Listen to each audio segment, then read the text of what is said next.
Welcome to the Loreburn Cultural Center. We're very happy to show you and share with you the Lonesome Whistle, all about train-inspired artwork here at the Loreburn Cultural Center.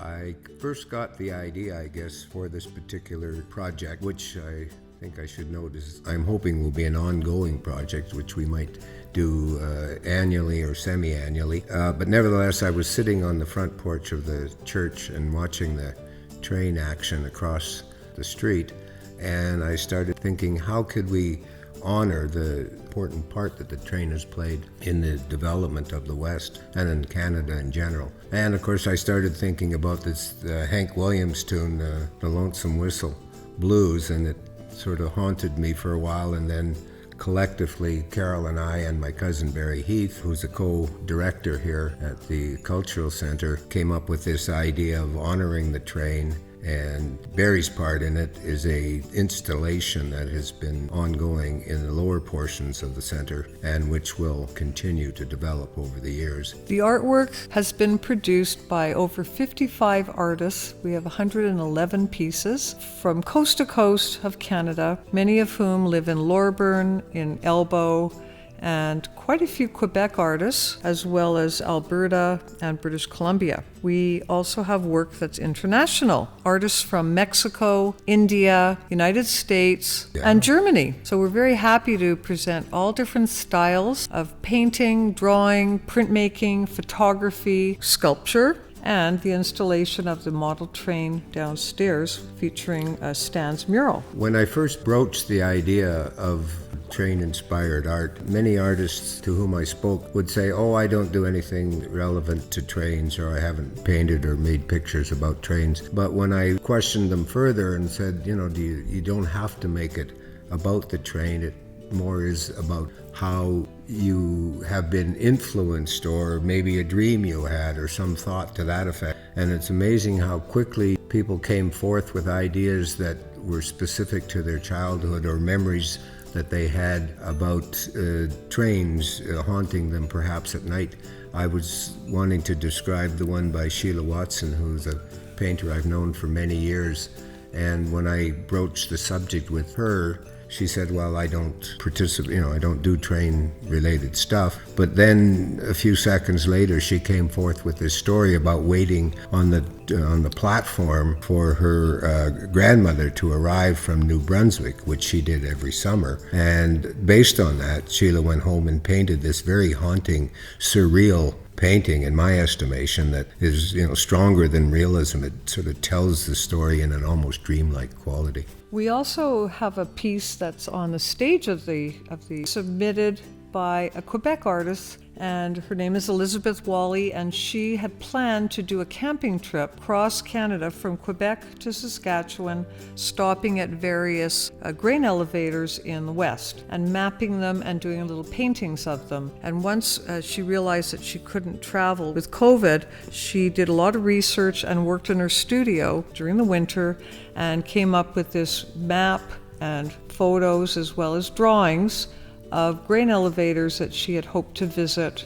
That's right here on the stage. A piece that I worked on for the show was done on the end of two pieces of wood that came off of a broken piano, an upright piano. And when the piano fell apart, we found it here when we moved into this location.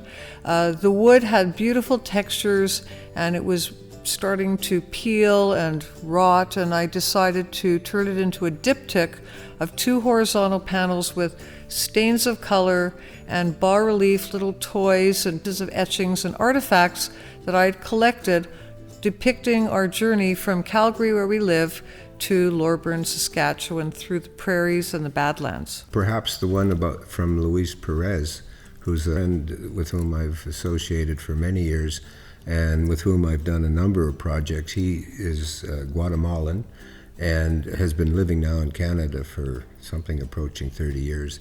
But when I talked to him about trains and trains in his past, he came forth with this idea. He's a sculptor for the most part, but he came forth with this idea to do a painting.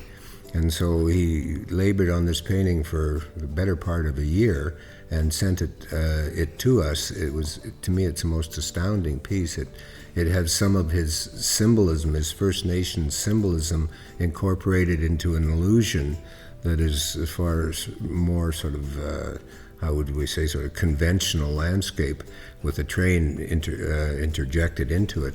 But the story that he wrote and told about it was, of course, his remembrances of the train and it echoing through the valleys in his home country of Guatemala. Photographer Jack Blair, who lives in Cochrane, Alberta, submitted some pieces of black and white photography showing a bit about the history of the steam engine, the locomotive, and travels, and he's put some anecdotes. He's an excellent writer, some anecdotes about his pieces as well. I think one of the most interesting things beyond the visuals in the show is the anecdotal things to which Carole referred, because artists were asked to include a short passage about what motivated them, and the literary aspects of what accompanies the visuals really, to me, embellishes each piece. So you get a chance to see what the artist or how the artist interpreted that sort of description on almost every level. It's worth reading just to walk about and see how people have interpreted the visual that they ended up with, how they described it or embellished it with words. An example of that would be the postcards that were submitted by Daryl Gurvich from Boston, United States.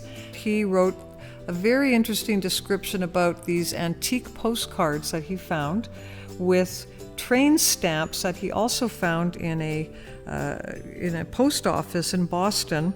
He mailed these vintage postcards to family members all over the States and Quebec and Alberta, as well as to us, and submitted them as his part of the project. So we had to request the postcards be returned to us so we could display them.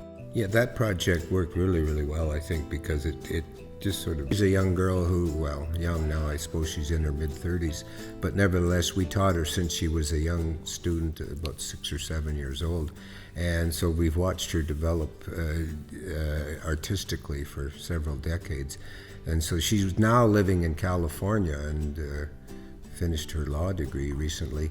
Nevertheless, she was quite enthused to do a painting about the train, and she recalled traveling to the West Coast from Calgary to Vancouver on the overnighter with their family. And so the painting is her, perhaps, she didn't describe it as such, and her sister playing cards while they traveled through the mountains. We also have some calligraphy on display by Renata Worthington, and her husband Keith Worthington did the words and the poetry, and she did the calligraphy. It's been Walter Fruling, who have spent many, many summers in northern Alberta canoeing, camping, fishing, and they started drawing while they were in the northern reaches of Alberta, and they sent us some of the drawings that they did, which we have put downstairs as well. They would travel by train from eastern Canada right through to Calgary, where they would catch the bus to the northern part of Alberta every summer. These are drawings that were inspired by their train rides through Canada. One of the most fascinating pieces for me is the one by Paul Ballard, Atelier de Lille, in Quebec, in Val-David, where we go and print annually, where Carole has gone for many years. And Paul is an absolute whiz with technical issues. For this particular exhibition, he did sculpture that tells the story three-dimensionally of the dinosaur, the train, all the supplies and materials that he used to build this sculpture, and the iron horse.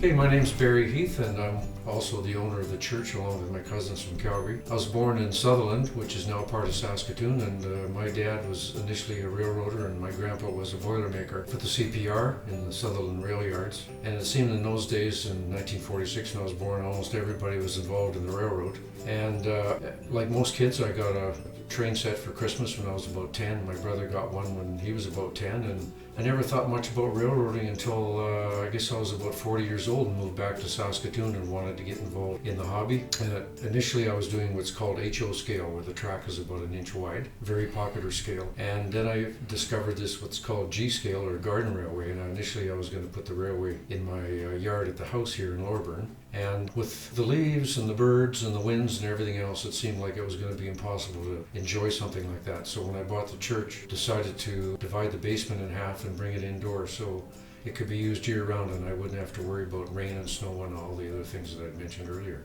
What I use for track ballast is just ordinary kitty litter.